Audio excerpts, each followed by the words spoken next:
महिला आरक्षण में आरक्षणकरण, ये ओबीसी कम्युनिटी का अपमान है। विपक्ष इस सवाल पर सरकार का प्रण।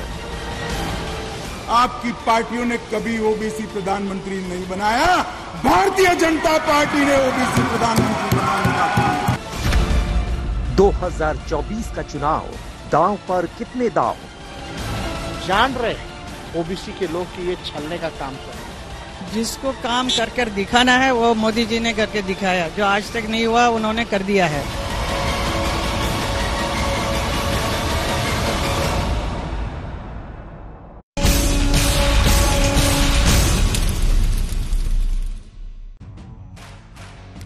नमस्कार, आप देख रहे हैं आज तक। आपके साथ मैं हूं अंजना ओम कश्यप। महिलाओं को आरक्षण की तैयारी है। देश की करीब सारी पार्टियों ने इसका समर्थन किया है, लेकिन अब आरक्षण के भीतर आरक्षण की मांग हो रही है। कांग्रेस समेत दूसरी पार्टियां ओबीसी महिलाओं के लिए आरक्षण की मांग कर रही हैं, तो वैसी ओबीसी के साथ मुस्लिम महिलाओं के लिए भी आरक्षण की मांग कर रहे हैं। और इसीलिए एकमात्र ऐसी पार्टी बन गए हैं जिनके दो सांसद असदुद्दीन ओवैसी और इम्तियाज जलील ने इस आरक्षण वाले बिल के खिलाफ लोकसभा में वोट किया है। इतिहास में अब दोनों का नाम दर्ज हो गया है। बहरहाल हम आपको दिखाते हैं जरा कौन कौन पार्टियां हैं जो महिला आरक्षण के भीतर ओबीसी कोटे की मांग कर रही हैं। सबसे पहले Congress, RJD, BSP, TMC, NCP, AIMIM महिला आरक्षण में ओबीसी कोटे की मांग कर रही है।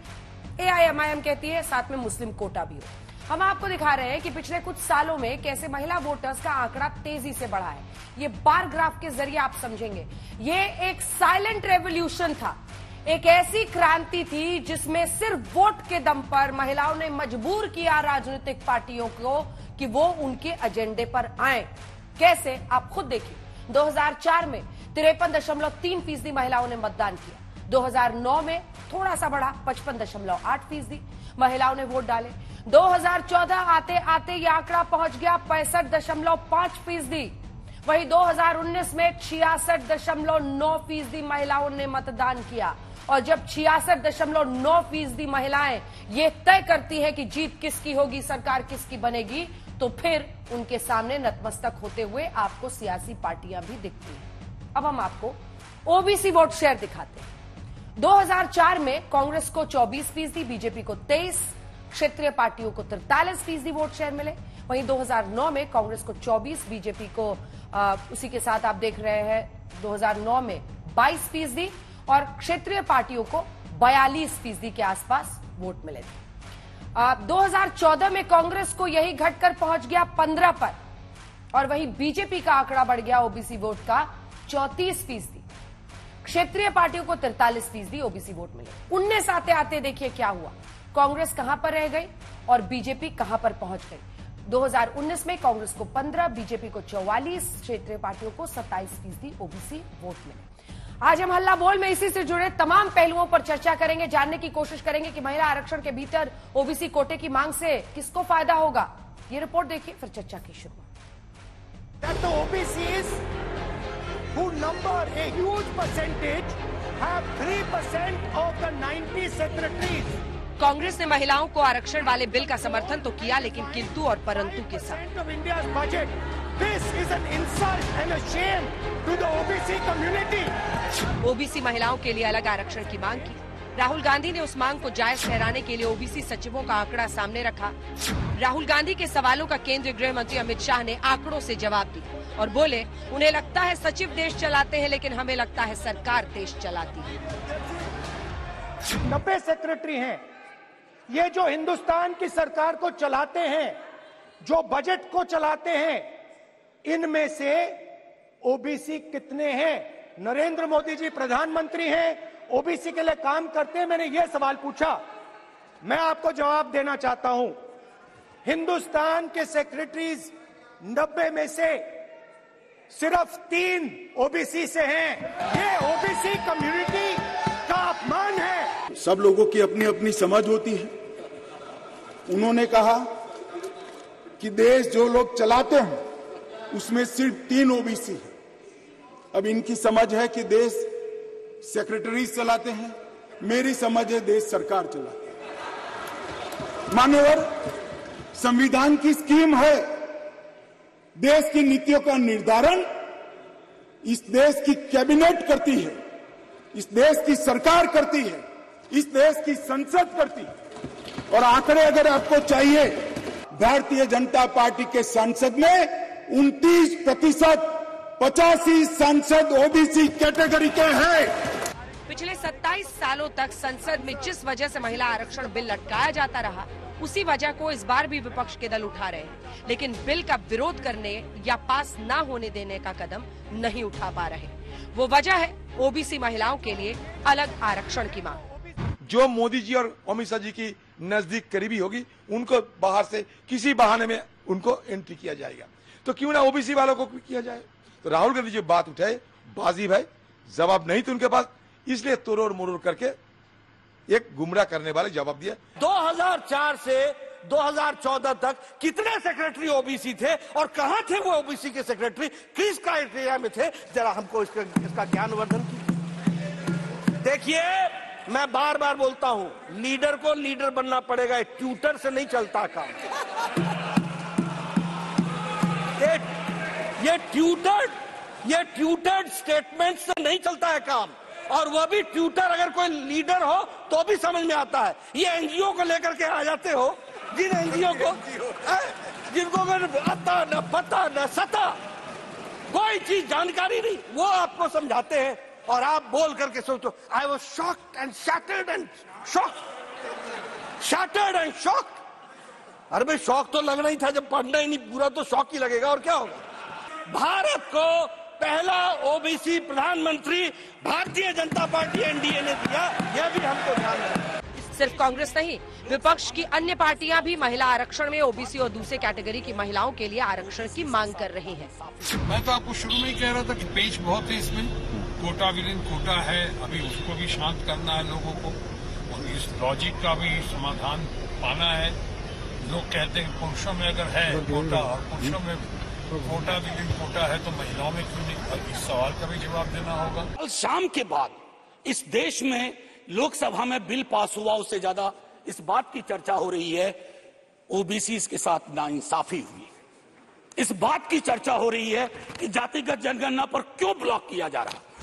उधर महिला आरक्षण बिल के विरोध में मतदान करने वाले असदुद्दीन ओवैसी ओबीसी के साथ साथ मुस्लिम महिलाओं के लिए भी आरक्षण चाहते हैं। मुस्लिम महिला अब तक 17वीं लोकसभा तक 690 महिला एमपी हुए हैं, जिसमें से 25 मुसलमान हैं। 7% मुस्लिम महिलाओं का पॉपुलेशन हिस्सा है। अब 0.7 लोकसभा में स्टेट असेंबली में, तो अगर ये उनको शामिल नहीं किया जाएगा तो फिर अब कौन सा इंसाफ कर। दूसरा ये कि अगर ये कानून बनता है तो याद रखिए मेरी इस बात को कि मुसलमानों का रिप्रेजेंटेशन विधानसभा में और लोकसभा में कम हो जाएगा। जब मुस्लिम महिलाओं के हक की बात होती है तब भी ये विरोध करते हैं, जब ट्रिपल तलाक के विरोध में कोई कानून लाया जाता है तब भी विरोध करते हैं, जब हलाला की बात की जाती है कि उस पर कुछ चिंता करनी चाहिए तब भी विरोध करते हैं।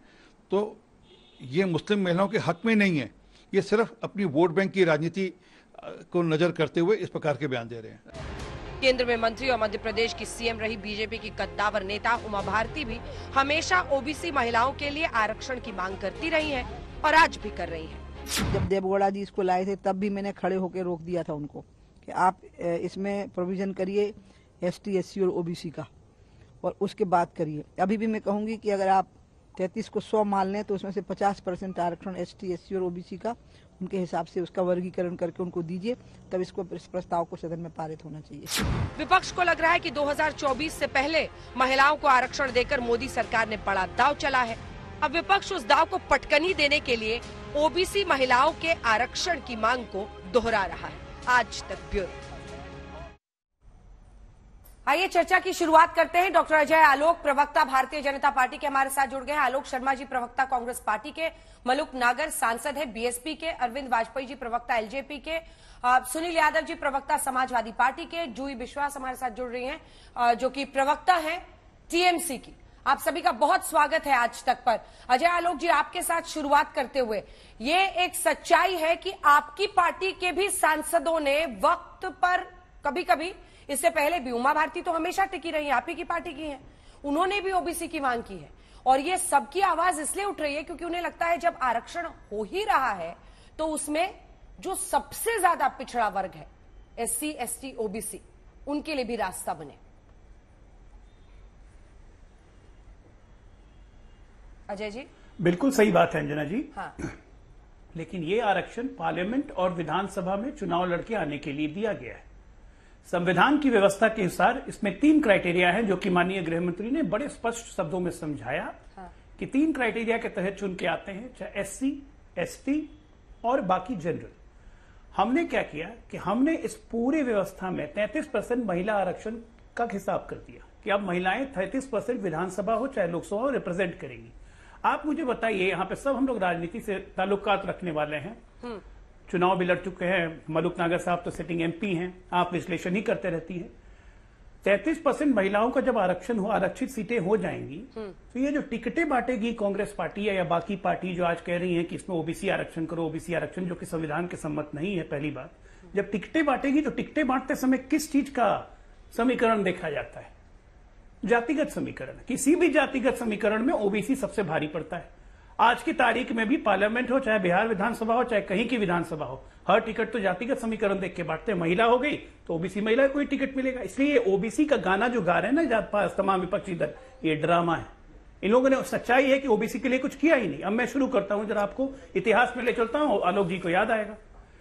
काका कालेकर कमीशन 1953 में बनाया जाता है कि समाज की पिछड़ी जातियों पर अध्ययन करके अपनी रिपोर्ट दीजिए। 55 में यह रिपोर्ट सबमिट हो जाती है। 6 साल 55 से लेके 61 पार्लियामेंट में डिस्कशन पे डिस्कशन, डिस्कशन पे डिस्कशन, डिस्कशन पे डिस्कशन। ओबीसी का तो भला नहीं हुआ, कालेकर की रिपोर्ट को खारिज कर दिया जाता है 1961 में। फिर चला गया ओबीसी ठंडे बस्ते में। फिर आती है इमरजेंसी के बाद आपकी जनता पार्टी की सरकार, बीपी मंडल को कॉन्स्टिट्यूट किया जाता है, बीपी मंडल बनाते हैं मंडल कमीशन, और उनको समय दिया जाता है कि आप 30 दिसंबर 1980 तक रिपोर्ट सबमिट कीजिए। कांग्रेस की सरकार आ जाती है, बीपी मंडल 31 दिसंबर 1980 को ज्ञानी जैल सिंह को रिपोर्ट सबमिट कर देते हैं। इंदिरा गांधी रिपोर्ट एक्सेप्ट करती है। इंदिरा गांधी चली गई, उसके बाद राजीव गांधी आए, उनकी सरकार चली गई। 80 से लेकर 90 तक मंडल कमीशन पे एक लोग बैठ के लग गए ताला, कोई काम नहीं हुआ ओबीसी का, ना ईबीसी का, कुछ नहीं। 1990 में हिस्टोरिकल स्पीच है राजीव गांधी का। 1990 में लोकसभा में बात करते हुए, मंडल कमीशन का विरोध करते हुए, जब राजीव गांधी जी ने कहा कि ये this is not a factual law, ये वास्तविक कानून नहीं है, इससे लोगों को दिक्कतें बढ़ेंगी, इस कानून को रद्द कर देना चाहिए। और उसी वक्त राजीव गांधी जी का विरोध करते हुए सीताराम केसरी पार्लियामेंट के बाहर निकल के उसी लॉ का समर्थन कर रहे थे, जितने पिछड़े नेता थे। ये तो कांग्रेस की हो गई हकीकत ओबीसी के बारे में। और 91 में जब मंडल कमीशन लगा तो क्या क्या हुआ, नहीं हुआ, सबने देखा। हमारी प्रतिबद्धता ओबीसी के प्रति कहां से जागती है, मैं 2-3 एग्जाम्पल देके खत्म कर दूंगा। मोदी जी जब पावर में आए तो उन्होंने national commission of backward classes बनाया, इसको एक संवैधानिक वैधता दी, बाकायदा कॉन्स्टिट्यूशन में आर्टिकल 338B के तहत इसको शामिल किया गया। इस national commission of backward classes को सिविल कोर्ट की पावर दी गई, जो किसी को भी समन कर सकता है, किसी के अत्याचार पर डायरेक्ट एक्शन ले सकता है, प्रोएक्टिव मेजर्स। हमने रोहिणी कमीशन बनाया। रोहिणी कमीशन बनाने के बाद ये लोगों ने कहा कि जातिगत जनगणना, जातिगत जनगणना। आज पार्लियामेंट में, कल भी लोकसभा में और राज्यसभा में सीधा सीधा कहा गया कि सेंसस करवाएंगे, गणना करवाएंगे, उसके बेसिस पे महिलाओं को आरक्षण देंगे। तो ये ओबीसी का ड्रामाबाजी बंद कर दें। ये लोग कितने ओबीसी के हितैषी हैं ये सबको पता है। असउद्दीन ओवैसी कहते हैं मुस्लिम महिलाओं को आरक्षण दीजिए। मुस्लिम महिला, क्या इस संविधान में धर्म के आधार पे आरक्षण दिया जाता है? ठीक है, अब रुक क्या जाइए। 33% आरक्षण जो आज महिलाओं को मिल रहा है उसमें मुस्लिम महिलाएं नहीं आएंगी? ठीक है, अच्छा लोग जी, अब लौट ये लोग खुद अपने आप को कॉन्ट्रोडिक्ट कर रहे हैं। ठीक है, अजय आलोक जी सीधा जवाब दीजिएगा सर। 2010 में जब आप लोग यही बिल लेकर आए थे जी, तब आपने ओबीसी आरक्षण का प्रावधान क्यों नहीं किया था? सवाल किससे पूछ रहे हैं पाजी? आलोक जी से पूछ रहे हैं क्या? आलोक शर्मा जी आलोक शर्मा जी, कांग्रेस पार्टी। देखिए, उस समय पर भी ओबीसी का रिजर्वेशन नहीं रखा गया था, इसीलिए तमाम घटक दलों ने विरोध किया था कि भाई इसके अंदर हमारे पास डिफरेंट जातियों का, ओबीसी का, तमाम जातियों का reservation quota within quota नहीं है। तमाम हमारे घटक दलों ने पूरी तरह से इस पर विरोध किया था और यही कारण था कि 2011 की जो जनगणना थी उसके अंदर जातिगत जनगणना, जो कास्ट सेंसस था, उसको लिया गया। लेकिन दुर्भाग्य के वो फाइल जो है अभी तक बंद पड़ी हुई है। अरे भाई, आपको 2021 में तो आप करा नहीं पाए जनगणना, 2011 के आंकड़े तो आपके पास थे। 2011 के आंकड़े 14 में जब आप आए, 13 तक वो आंकड़े फाइनलाइज हुए, बल्कि 14 तक हुए वो फाइनलाइज। तो 14 में आकर आप उनको पूरी तरह से देश के सामने रख देते कि भाई जातिगत जनगणना कांग्रेस की सरकार ने ये कराई थी, यूपीए की सरकार ने, और ये आंकड़े हैं और इनके आधार पर हम ये करना चाह रहे हैं। इसमें किसने रोका था? हमारे पास कास्ट सेंसस के आंकड़े नहीं थे, ये सच्चाई है, और इसीलिए विरोध हुआ कि भाई कोटा विद इन कोटा कैसे देंगे आप, और इसीलिए हम लोकसभा में पास नहीं करा पाए, उसको लोकसभा में नहीं रखवा पाए हम, क्योंकि हमारी सरकार माइनॉरिटी की थी। लेकिन 9.5 साल से जो सरकार पूरी तरह से मेजोरिटी की सरकार है, उसको 9.5 साल के बाद जब इंडिया गठबंधन बनता है तब याद क्यों आती है? 9.5 साल क्यों लगे? पिछले जातिगत जनगणना के जो आंकड़े थे वो अभी तक क्यों नहीं देश की जनता के सामने रखें, उसका भी नहीं पता चल पा रहा है हमें तो। और अभी भी जो हो रहा है, अभी फला टाइम पे फिर कास्ट सेंसस होगा, फिर डिलिमिटेशन होगा, मतलब ये पोस्ट डेटेड चेक जिस पे डेट ही नहीं है कि कब होगा, आपकी सरकार होगी कि नहीं होगी, किसकी सरकार होगी। आपने एक बिल पास करवा दिया। पहली बार इतिहास में हुआ है महिलाओं के साथ इतना बड़ा धोखा कि झुंझुना तो 5 दिन से चल रहा है। हम फिर पूछ रहे हैं कि भाई आपने स्पेशल सेशन बुलाया, अगर अभी लागू नहीं देना था तो स्पेशल सेशन की क्या जरूरत थी? अगर ये दिसंबर में भी हो जाता तब क्या दिक्कत थी? क्योंकि दिसंबर में चुनाव हैं, 5 राज्यों के चुनाव हैं, इनके हर कदम जो हैं रहस्य बना के किस तरह से चुनाव को जीता जाए। और आज देश के प्रधानमंत्री ओबीसी हैं, गृह मंत्री बता रहे हैं, मतलब देश को किस तरह से आप जातियों में बांट रहे हैं, ये पूरी तरह से। अभी अजय आलोक जी ने कहा टिकटों का वितरण जातियों के समीकरण पे होता। बीजेपी करती होगी भाई, कांग्रेस पार्टी जातियों को देखकर नहीं करती। कांग्रेस पार्टी विनेबिलिटी, कैंडिडेचर, कौन जनता के बीच में लोकप्रिय है, उनको देखकर करती है। इसका मतलब आप जातिवाद को बढ़ा रहे हैं। मंडल कमीशन में 100 से ज्यादा चेंजेस हुए थे, उसके बाद वो लागू हुआ था। मंडल कमीशन की रिपोर्ट एज इट इज लागू नहीं हुई थी, और उसके लागू होने के बाद भी बहुत से चेंजेस आए हैं। इसलिए गलत फैक्ट्स देश की जनता के सामने न रखें। और गृह मंत्री महोदय को मैं एक बात कहना चाहूंगा कि हम बचपन से सुनते आए हैं कि सचिव जो होता है सरकार का सबसे बड़ा पद होता है, लेकिन आज कई सचिवों के फोन मेरे पास आए कि भाई सरकार ने तो हमें सरकार से ही बाहर कर दिया, सरकारी पद ही नहीं मान रहे हमें, वो कैबिनेट ही केवल देश को चलाती है। ये देश के गृह मंत्री को ज्ञान। चलिए ठीक है अजय आलोक जी, एकदम छोटा सा जवाब। अन्य 4 मेहमानों के पास मुझे जाना है। क्या दो सवाल पहले, नहीं मेन चीज पे आप फोकस हटा मत दीजिएगा। ये सब पूछ रहे हैं कि जाति जनगणना का क्या हुआ, उस पर क्यों चुप्पी साधी हुई है आप लोगों ने? अजय जी। हमने तो कभी चुप्पी नहीं साधी, क्योंकि मौन सरकार हमारी नहीं है। मौन सरकार पहले होती थी, इसलिए चुप्पी तो हमने कभी साधी नहीं। नंबर 1, पार्लियामेंट में साफ साफ जवाब दिया था गृह राज्य मंत्री ने, जातिगत जनगणना पे और कंसेंसस पे भी। अब दूसरी बात, आलोक जी ने कहा, पहली बात कहा कि हम लोकसभा में नहीं ले गए, हमारी माइनॉरिटी सरकार थी। पहली बात, माइनॉरिटी नहीं, मिली जुली सरकार थी, यूपीए की सरकार थी। लोकसभा तो आप कभी ले ही नहीं गए, आपने राज्यसभा से ही बिल को ठंडे बस्ते में पारित करवा दिया। किस तरह की मारपीट की सिचुएशन थी उसका भी वर्णन आज पार्लियामेंट में, राज्यसभा में सुशील मोदी कर चुके हैं। नंबर 1। दूसरी बात, आप बार बार क्या कह रहे हैं, महिलाओं के साथ तो सबसे बड़ा धोखा हुआ, सबसे बड़ा धोखा हुआ। अजीब पार्टी है यार, जब जानते बूझते कि हम महिलाओं के साथ धोखा कर रहे हैं तो बिल के समर्थन में क्यों आ गए? विरोध करते हैं ना कि महिलाओं के साथ धोखा हो रहा है, हम विरोध कर रहे हैं। दोनों बात कैसे कीजिएगा? ठीक है आलोक जी, बिल का समर्थन भी कीजिएगा, कहेगा महिलाओं के साथ धोखा भी हुआ। ठीक है आलोक जी, इसका छोटा सा जवाब। और हूं, आपको कौन रोक रहा है सर? आप दीजिए ना ओबीसी वर्ग की महिलाओं को टिकट दीजिए, वहां पर तो सभी पार्टियां पीछे हट जाती है। वो आंकड़े भी मेरे पास है, सबसे ज्यादा टीएमसी ने 37% दिए थे 2019 में। आप लोग सब 12% वाले हैं। देखिए मुझे बीजेपी कांग्रेस। मुझे अंजना जी मुझे लगता है अगर स्व विवेक से ही सब पार्टियां सब ठीक कर लेती तो महिला रिजर्वेशन की जरूरत ही क्या थी? महिलाओं की आधी आबादी थी, सब दे देते आधा आधा, लेकिन ऐसा संभव तो नहीं हुआ। तो जातिगत समीकरण के अनुसार भी संभव हो जाएगा, तब तक कानून नहीं होगा। कानून इसलिए बनता है कि बाध्यता हो। बाध्यता महिलाओं को टिकट देने की 1/3 नहीं थी, इसीलिए ना बीजेपी देती थी, ना कांग्रेस देती थी, ना कोई और पार्टी देती थी। बाध्यता हो लाई इसलिए जाती है कि उसका पालन किया जाए। लेकिन पता नहीं कौन सा तर्क है कि जाति के अनुसार सब टिकट बांट लेंगे, तो भाई महिला और पुरुष के हिसाब से भी बांट लेते, फिर बिल क्यों लाए हो? ये सब कुतर्क हैं।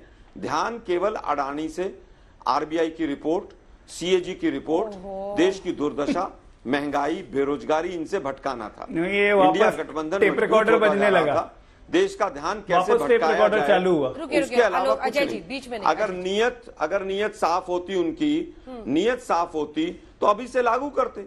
भाई 2011 के भी तो आपके पास जनगणना के आंकड़े थे, उसके आधार पर कर लेते आप। लेकिन आपको देश की जनता को भटकाना है। ठीक है। 2023 का चुनाव 5 राज्यों का सामने है, बीजेपी 5-0 हो रही थी, अभी भी 5-0 होगी। मलुक जी को दिखाइए। हाँ, 50% आरक्षण की मांग कर रही थी। सवाल तो यह है कि आप लोग टिकट तो देते नहीं अपनी पार्टियों की तरफ से, और जाति का ये झुंझुना इसलिए बजाते हैं ताकि आप लोगों को, अपने वोट बैंक को आप खुश कर सके। वरना कौन रोकता है आप लोगों को? ओबीसी वर्ग की महिलाओं को टिकट देने से क्या रोकता है? और खुद ही स्वीकार कर रहे हैं आलोक जी भी कि हाँ हम लोग नहीं करते हैं। और फिर ये देखिए ज्ञान की बड़ी बड़ी बातें देश की संसद में।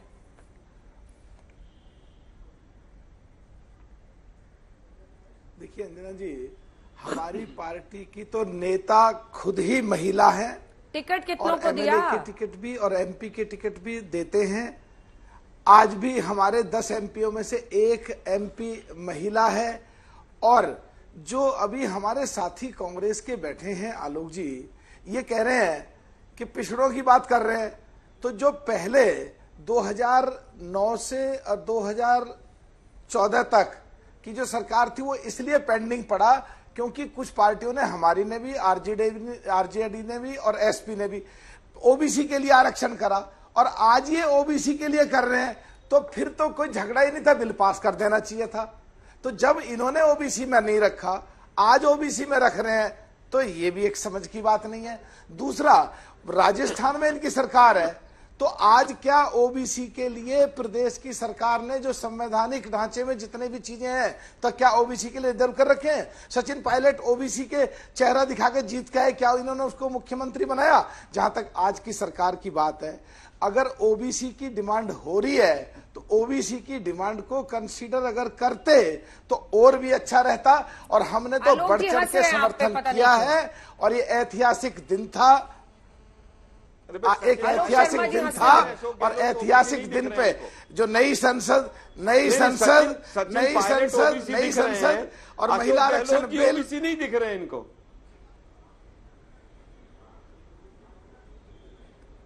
अशोक गहलोत जी को तो 15 साल पहले चला दिया, और चेहरे पे सचिन पायलट के में दिखा के लेके आए, और सचिन पायलट को धोखा दिया, ओबीसी को धोखा दिया। और गहलोत जी के अलावा जाट, गुजर, यादव, पाल, कश्यप, सुनार, लोहार, कुमार तमाम पिछड़ी जाति थी। एक ही दिख रहा है क्या? डिवाइड करने का रूल छोड़ दो, मुख्यमंत्री एक ही बनता है राज्य के अंदर। अरविंद वाजपेयी। सचिन पायलट जी आने वाले समय में सचिन पायलट जी भी बनेंगे। ऐसा नहीं है कि सचिन पायलट जी नहीं बनेंगे। अशोक गहलोत जी ने सुन लिया ना आलोक शर्मा जी, आपने तो ब्राह्मणों को मुख्यमंत्री बना दिया आपकी सरकार जब आई। नहीं, आपने तो मायावती जी के अलावा किसी दूसरे को बना दिया ओबीसी को सीएम। क्या तर्क दे रहे हैं आप बेकार के? ठीक है, अरविंद वाजपेयी जी। इसके बाद सुनील यादव, जूही विश्वास में आ रही हूँ आप लोगों के पास। अरविंद वाजपेयी जी, आपके पास आते हैं। यही पार्टियां थी जिसकी वजह से ये बिल लोकसभा में स्टॉल हुआ। मतलब बीजेपी तो कह रही है कि लिस्टिंग ही इन्होंने नहीं की थी, क्योंकि राज्यसभा में भी हालांकि पास हो गया था, लेकिन जो घटक दल थे आरजेडी, समाजवादी पार्टी, उन्होंने जबरदस्त प्रेशर, और कुछ कांग्रेस के भी सांसदों ने प्रेशर बनाया कि इसको आगे मत ले जाइए। लेकिन आज पता है अरविंद जी, सच्चाई तो एक ये है कि आप भी अब एनडीए में है तो आप लोग वाहवाही कर रहे हैं सरकार की, लेकिन सच्चाई सिर्फ इतनी है कि ये काम औरतों ने किया है, खुद से किया है, अपने वोट से किया है। यही वो डेटा है जो दिखा रहा है 66% से भी ऊपर महिलाएं वोट कर रही हैं। बिल्कुल किया।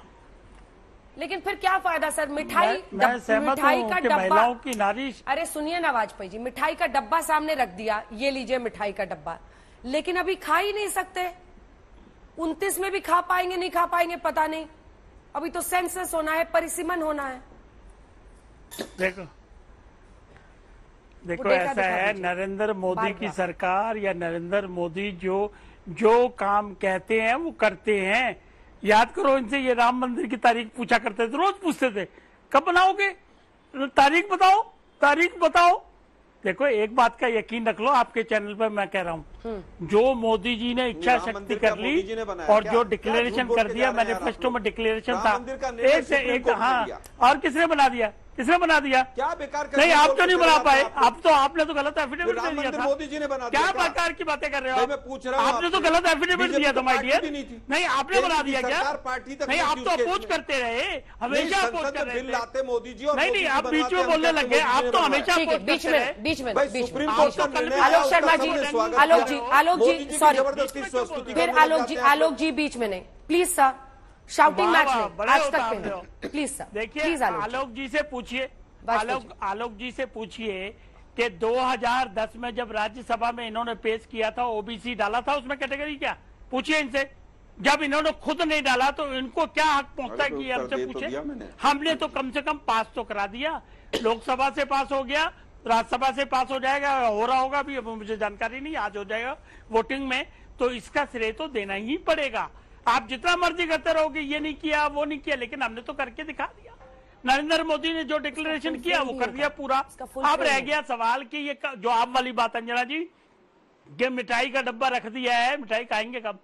एक बात बताऊं, ये नरेंद्र मोदी का विल है, इसमें बहुत सारे वैक्यूम हैं अभी, प्लीज अंडरस्टैंड।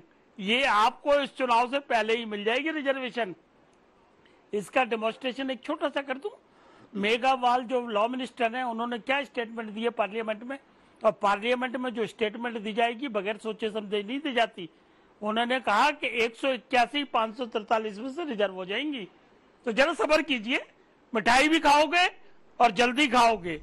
ये राजनीति बहुत ज्यादा अच्छी तरीके से जानती है सरकार। ठीक है, कहीं अगर आप राजनीति की बात करो, लेकिन सवाल राजनीति का नहीं है। हाँ। सवाल इच्छा शक्ति का है। हाँ। सवाल समर्पण का है। सवाल नारी शक्ति सम्मान का है, जो मोदी जी जानते हैं। अगर टाइम दें तो मैं उनकी स्कीमें गिना दूं, कितनी कितनी काम की है उन्होंने। नहीं, वो तो तमाम मंत्री सांसद सब गिना रहे हैं सर। संसद में पहले किस तरह से कैलिब्रेटेड एफर्ट है women empowerment, women lead empowerment जिसे सरकार कह रही है। लेकिन सुनील यादव जी, क्या बदला 2010 से लेकर 2023 में? क्योंकि आपका तो हृदय परिवर्तन हो गया ना। मैं जो आंकड़ा दिखा रही हूं इसी वजह से हुआ ना। एक बार वो ग्राफ फिर से दिखा दीजिए। पेशे खिदमत है वो आंकड़ा जिससे महिलाओं ने अपनी ताकत दिखाई।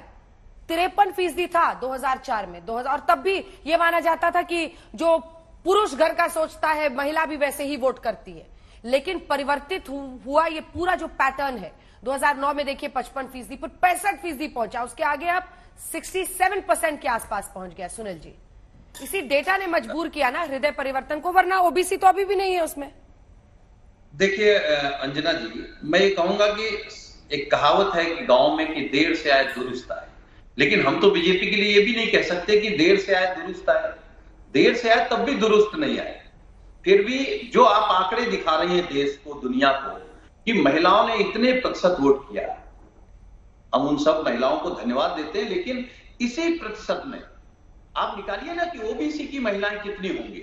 इस देश में आधी आबादी से ज्यादा वाली आबादी को अगर उसके हक की बात करिए तो भारतीय जनता पार्टी कह रही है कि ड्रामा कर रहे हैं, धोखा बीजेपी दे रही पिछड़ों को। उमा भारती जी का मैं धन्यवाद दूंगा कि कम से कम उनमें इतनी हिम्मत आई कि मोदी जी के खिलाफ वो अपने स्टैंड पर अड़ी हैं कि अगर महिला बिल आया है तो ओबीसी महिलाओं के लिए, आधी आबादी के लिए, या जो 33% आरक्षण है उसमें 50% होना चाहिए। लेकिन कई ऐसे ओबीसी के बीजेपी के नेता हैं जो ओबीसी के अधिकार छीनने पर, उनके अपमान होने पर मूक दर्शक बने बैठे हैं, नहीं बोल पा रहे हैं। और दूसरी बात, मैं इस बात को कहूंगा कि लगातार आप भी, सुनील जी आपकी इजाजत से काउंटर क्वेश्चन है। तब तो डिंपल यादव भी चुप बैठी रह गई क्योंकि उन्होंने भी पक्ष में वोट कर दिया है। नहीं, मैं उसी पे आ रहा था अंजना जी। देखिए, बिल पास हो गया ना, यही पिछड़ों के बीच जाकर के इंडिया परिवार जब 2024 में सरकार बनाएगा, क्योंकि अगर इनकी मंशा ठीक होती तो कल, आज पास हो जाता, कल से लागू हो जाता। लेकिन मंशा देने की तो है नहीं, मंशा केवल चुनावी है, अपनी नाकामी छिपाने की है, दूसरी बहस छेड़ने की है। लेकिन हमें खुशी इस बात की, बिल पास हो गया। संशोधन तो इंडिया परिवार की जब सरकार बनेगी तो सर्वे करा करके, जाति जनगणना करा करके हम पिछड़ों को आरक्षण तो नहीं देंगे, उसमें कोई दिक्कत। संशोधन में कितनी देर लगेगी? इसी पार्लियामेंट में संशोधन हो जाएगा। पिछड़ों का हक मार के ना तो कांग्रेस रह पाई। आप पूछ रही थी ना कि कांग्रेस में ओबीसी नहीं था, कांग्रेस में ओबीसी नहीं था, इसीलिए 10 साल में कांग्रेस का ये असर हुआ। अब कांग्रेस ओबीसी की बात कर रही है, बीजेपी ओबीसी के खिलाफ है। बीजेपी का हश्र वही होगा, क्योंकि आधी आबादी के खिलाफ धोखा दे रहे हैं, पिछड़ों को धोखा दे रहे हैं, जिन्होंने आपकी सरकार बनाई उनको धोखा दे रहे हैं। सुनील जी, खाली बिल में आप कह रहे हैं बिल में संशोधन करके आप ओबीसी के लिए प्रावधान कर देंगे? हाँ कर देंगे, बिल्कुल कर देंगे, क्यों नहीं कर देंगे। यही तो जानकारी का अभाव है ना सर, आपको संविधान संशोधन करना होगा। सुनील जी लागू होगा, जो कॉन्स्टिट्यूशनल एक्सपर्ट्स हैं वो बताने। सुनिए ना, सुनील जी, सब्जी बेच रहे हैं, उन महिलाओं का क्या होगा। सुनील जी, अभी जो चुनावी प्रणाली देश में चल रही है उसमें ओबीसी के लिए आरक्षण की व्यवस्था ही नहीं है। अभी तक एससी एसटी सीट से आरक्षित हैं।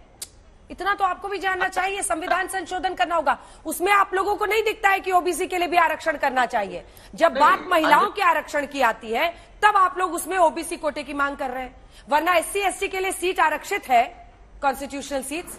आप लाइए ना ओबीसी आरक्षित सीट्स भी, वहां कहां है ओबीसी का आरक्षण। मुझे लगता है अंजना जी आपकी बात सही है, और धीरे धीरे जैसे जैसे समय बदलेगा आप देखिएगा कि आपके कार्यालय से लेके दिल्ली सचिवालय सभी विश्वविद्यालयों में जिस हिसाब से देश में ओबीसी की आबादी है वो सभी दफ्तरों में दिखाई देगी। लड़ाई बड़ी है, लेकिन ऐसा नहीं कि पिछले 30 सालों में ये लड़ाई लड़ी नहीं गई। आवाज उठ रही ना, आज कांग्रेस जैसी पार्टी भी कह रही ना कि ओबीसी को आरक्षण होना चाहिए। यही हमारी जीत है। कल सरकार बनाएंगे और इसी में यही जो बिल पास हुआ इसी में पार्लियामेंट में संशोधन करके हम पिछड़ों को आरक्षण दे देंगे। ये अरविंद वाजपेयी जी बैठे हैं, ये बेहतर जानते होंगे कि कैसे बदलाव होगा इसी बिल में। जूही विश्वास जी आ रही हूं मैं, एक एक करके आ रही हूं। जूही विश्वास जी, आपका कमेंट, और इस बात के लिए तारीफ करनी होगी कि 37% महिलाओं को टिकट देने वाली टीएमसी ही पार्टी है। लेकिन इसी के साथ ये जो एससी एसटी के साथ ओबीसी की बात भी की जाए, क्या ये सिर्फ अपने अपने वोट बैंक को अपील करने के लिए नहीं है? वरना 543 सीटों में भी अभी कहां है ओबीसी का आरक्षण? ज्यादातर पार्टियां पुरुषों को टिकट देती है, वहां पर ओबीसी आरक्षण की मांग नहीं होती है। लेकिन जब महिलाओं के आरक्षण की बात होती है तब उसमें ओबीसी कोटे की मांग हो जाती है। अंजना जी, मैं आपको ये कहना चाहूंगी, देखिए ममता बनर्जी पूरे देश में एकमात्र मुख्यमंत्री महिला मुख्यमंत्री है। और हमारे राज्य में अगर आप देखेंगे जो चुनाव हुआ था विधानसभा में, वो उसमें 10 महिला को टिकट दिया गया था आउट ऑफ 294 सीट्स। अगर आप लोकसभा में भी देखेंगे 42 सीट में, बंगाल से 42 सीट, उसमें 17 महिला को ऑफर किया गया था ये टिकट। हम लोग कोई आरक्षण, हम महिला बिल के समर्थन में 1996 साल से ममता बनर्जी इस आरक्षण के पक्ष में है। हम मांग कर रहे हैं महिला आरक्षण के लिए, लेकिन कोटा के अंदर कोटा कौन माइनॉरिटी है, एससी है, एसटी है, ओबीसी है, इसके मांग हम नहीं कर रहे।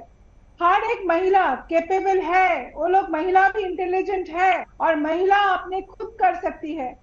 अगर कोई महिला दूसरे महिला के लिए अगर पार्लियामेंट में पूछेंगे तो माइनॉरिटी के लिए भी पूछेंगे, वो कोई पिछड़े वर्ग के लिए भी पूछेंगे, हर एक जात महिला के लिए पूछेंगे। ऐसा जरूरी नहीं है कि एक महिला सिर्फ हायर कास्ट हो तो हायर कास्ट के लिए पूछेंगे। ये जात पात धर्म के नाम पे राजनीति तृणमूल कांग्रेस नहीं करते हैं। तृणमूल कांग्रेस की मांग है जो ये जुमला कर रहे हैं भी, जो बोल रहे हैं कि हम बिल लेकर आए हैं लेकिन बिल लागू नहीं होगा। कब होगा हम लोगों को पता नहीं है। हाँ, इस पर भी मैं जवाब दूंगी अजय आलोक से। लेकिन आलोक शर्मा जी, अगर ये लागू कर सकते हैं, हाँ ठीक है, तो करिए। अगर नहीं कर सकते हैं तो प्लीज बताइए कब लागू होगा। हम लोगों का सवाल यही है कि सेक्शन 334 को हटाइए। ठीक, आलोक शर्मा जी, एक प्रश्न है आपसे। आ रही हूँ मलुक नगर से, आ रही हूँ, मुझे आप दिख रहे हैं, एक सेकंड बस। आलोक शर्मा जी, मेरा एक प्रश्न है, जो बाकी के 66.6% सीट बचते हैं उसमें ओबीसी आरक्षण क्यों नहीं? जो महिलाओं की हिस्सेदारी की बात हो रही है 33% की, उसमें ओबीसी आरक्षण की मांग क्यों?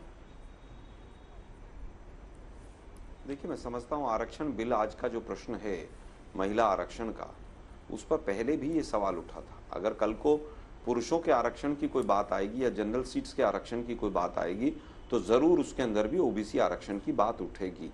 ऐसा नहीं है कि नहीं उठेगी।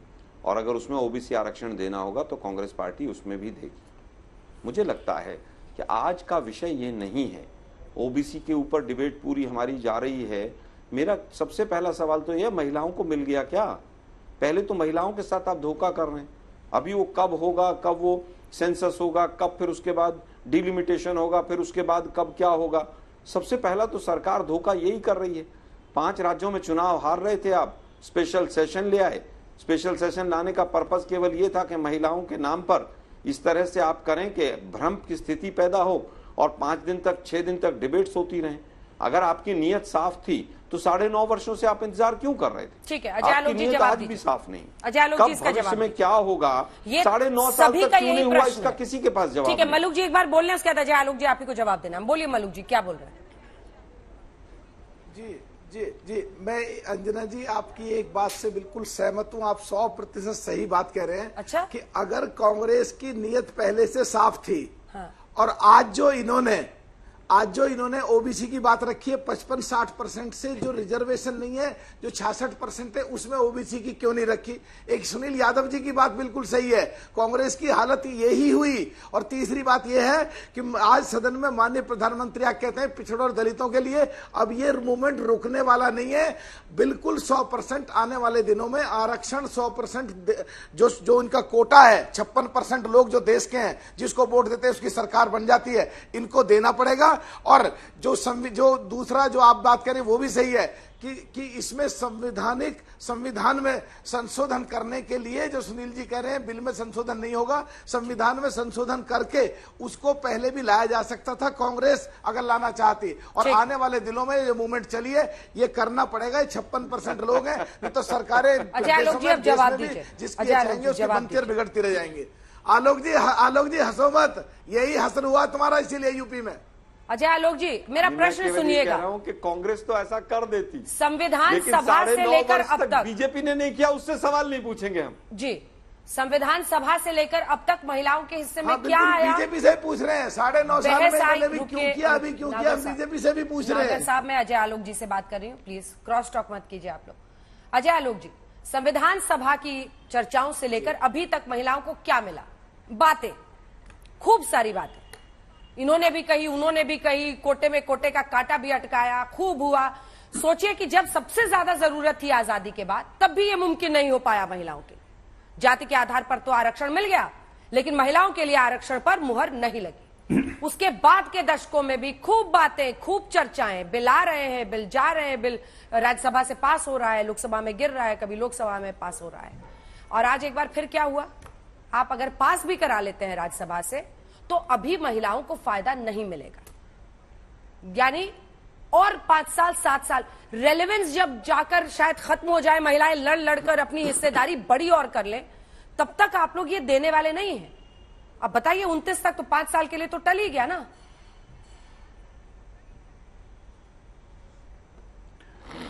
अंजना जी, आज हमारी महिला सांसद ने बड़ी अच्छी बात बोली, 2 लाइन, जब वो राज्यसभा में अपनी स्पीच दे रही थी। उन्होंने कहा ईश्वर का दिया हुआ अल्प नहीं होता, जो बीच में टूट जाए वो संकल्प नहीं होता। ये हमारा संकल्प है कि हम करेंगे। आज जब जेपी नड्डा जी ने कहा कि 26 में डिलिमिटेशन होगा, सेंसस भी होगा, तो मतलब होगा।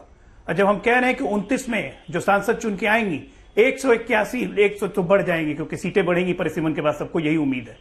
तो 1/3 महिला सीटें रहेंगी लोकसभा में, ये हमारा संकल्प है और इसी संकल्प के साथ हम आगे बढ़ रहे हैं। जरा नरेंद्र मोदी जी का करियर उठा के देख लीजिए, 21 साल का, जब से वो मुख्यमंत्री बने, जब से प्रधानमंत्री बने, एक भी चीज जिसपे वो आगे बढ़े हैं उसको उन्होंने किया है और बहुत अच्छी तरीके से किया। इसलिए मैंने कहा जो बीच में टूट जाए वो संकल्प नहीं होता। बार बार ये लोग बार महिलाओं को, आप कह रही है कि महिलाओं को झुंझुना थमाया, बिल्कुल मैं मानता हूं। आप तो यहां पे सीटों की बात कर रही हैं, महिलाओं की स्थिति क्या थी? आज तो महिलाओं की स्थिति जब सुधारने के लिए 3 तलाक जैसे कानून हटाए जाते हैं तो 3 दिन उस पर डिबेट चलता है और कांग्रेस पार्टी लेके तमाम जितने मुस्लिम पैरोकार हैं कि धर्म में नहीं पढ़ना चाहिए। आपको याद होगा 50-60 के दशकों में जब सती प्रथा बाकी चीज हटाई गई थी, हिंदू कोड बिल का विरोध हुआ था क्योंकि वो गलत कुरीतियां थी, हमने हटाई, तब भी महिलाओं की स्थिति उससे सुधरी थी। यहां पे तो महिलाओं की स्थिति को कोई सुधारने के लिए संकल्पित है ही नहीं। पिछले 15 साल से इस देश का दुर्भाग्य रहा कि 15 साल इंदिरा गांधी प्राइम मिनिस्टर रही, तब भी महिलाओं की स्थिति में कोई सुधार नहीं हुआ। सोनिया गांधी 10 साल यूपीए चलाई, क्या महिलाओं की स्थिति में सुधार कर लिया? आज जब कुछ कंस्ट्रक्टिव स्टेप्स हो रहे हैं कि ये काम होने के बाद डेफिनेटली सुधार आएगा, और हमारी विधायिका में ये कभी नियम ही नहीं था महिला आरक्षण का, यह अभूतपूर्व पहल की गई है। मंडल कमीशन हो चाहे बाद में रोहिणी आयोग हो, जो भी कमीशन बना, ये सिर्फ पिछड़ी और अति पिछड़ी जातियों की नौकरियों को लेकर, बाद में एडमिशंस को लेकर, किसके दिमाग में आया था कि विधायिका में भी ये आरक्षण किया जाए? आज क्यों नहीं डिमांड कर रहे थे? एक भी आदमी आपको मिला पूरे पूरे पूरे विपक्ष में किसी ने ये डिमांड की कि जिस तरह से मंडल कमिश्नर रोहिणी आयोग लाया गया उस तरह से क्यों ना हम लोग विचार करें कि विधायिका में भी ये चीज इंप्लीमेंट करें। टीवी पे तो बोलने में बड़े माहिर है। ठीक है, सुनील जी भी हाथ उठा रहे थे, समाजवादी पार्टी ओबीसी की बात करेगी, पूरे ओबीसी को एक जाति और एक जाति से एक परिवार तक सिमटा दिया, सारा लाभ वही लेते रहे। 16 एमपी घर से, 18 एमपी एमएलए मिला के घर से, और ये कहते हैं ओबीसी का लाभ करेंगे। ठीक है, मुलायम जी के बाद अखिलेश जी के बाद, और अभी तो उनकी पत्नी भी है, वो कह रहे हैं कि एक ही परिवार के लोग ट्रेन पर सवार हो रहे हैं, रिजर्वेशन वाले और फायदे वाले। देखिए, मैं तो ये कहूंगा कि बीजेपी से ज्यादा परिवारवाद कहीं नहीं है, न इससे बीजेपी से ज्यादा जातिवाद कहीं है, लेकिन आज उस पर बहस नहीं, क्योंकि ये भाग रहे हैं पिछड़ों के हक के मामले में। ये बोल रहे हैं कि ड्रामा कर रहे हैं। अगर हम 50% से आबादी से अधिक जो पिछड़ा है इस देश में, उनकी महिलाओं के हक की बात कर रहे हैं, उनके आरक्षण की बात कर रहे हैं, तो बीजेपी कह रहे हैं ड्रामा कर रहे हैं। और इन्हीं नेता उमा भारती जी कह रहे हैं कि भारतीय जनता पार्टी ने। ठीक है, आलोक जी सिर्फ 2 लाइन सर, टाइम खत्म। अगर महिलाओं के लिए सच में किसी ने काम किया तो चाहे वो दहेज विरोधक बिल हो, चाहे 73वां और 74वां संशोधन हो जिससे लोकल बॉडीज और पंचायत में कानून बना हो महिलाओं के लिए, और चाहे वर्तमान का बिल हो, चाहे संपत्ति में अधिकार का बिल हो, ये सब कांग्रेस की ही देन है। आज जो लोग ढोल पीट रहे हैं वो लोग तमाम इन चीजों का विरोध करते रहे हैं। और मोदी जी ने तो कहा था 15 लाख आए हैं, वो भी आ गए होंगे, काला धन भी आ गया होगा, स्मार्ट सिटी भी बन गई होगी, बुलेट ट्रेन भी, सब कुछ हो गया होगा। जूही जी सिर्फ 2 लाइन। मोदी जी जो कहते हैं समझ लीजिए वो काम तो। जूही जी जल्दी से। मैं सिर्फ इतना कहना चाहूंगी, अगर बीजेपी इतना नारी शक्ति के लिए इतने पक्ष में इतना कुछ कर रहा है तो 2024 में 24 के लिए लागू कीजिए। जय आलोक जी, सभी औरतों की यही है जुबान पर बात, 24 में लागू कीजिए। और महुआ मोइत्रा ने तो खुद ही कोट कर दिया, मोदी है तो मुमकिन है, करिए। बिल्कुल, मोदी है तो मुमकिन है, इसीलिए हम वही काम करेंगे जो कि न्यायपूर्वक और न्याय संगत हो, जिससे कोर्ट में रिडाउंस नहीं किया जा सके। हम वैसा काम नहीं करेंगे कि हम विधेयक ले आए बाद में वो कोर्ट्स के द्वारा लटका दिया जाए। इसकी भी पुष्टि गृह मंत्रालय ने की है कि कल को कोई इन्हीं में से कोई आदमी जाके PIL फाइल कर देगा और महिला आरक्षण। इसी के साथ आप सभी का बहुत धन्यवाद। सब अपने अपने तरीके से कास्ट पॉलिटिक्स कर रहे हैं, लेकिन महिलाओं के लिए बस इतना ही संदेश है कि इंतजार अभी जारी है। देखते रहिए आज तक।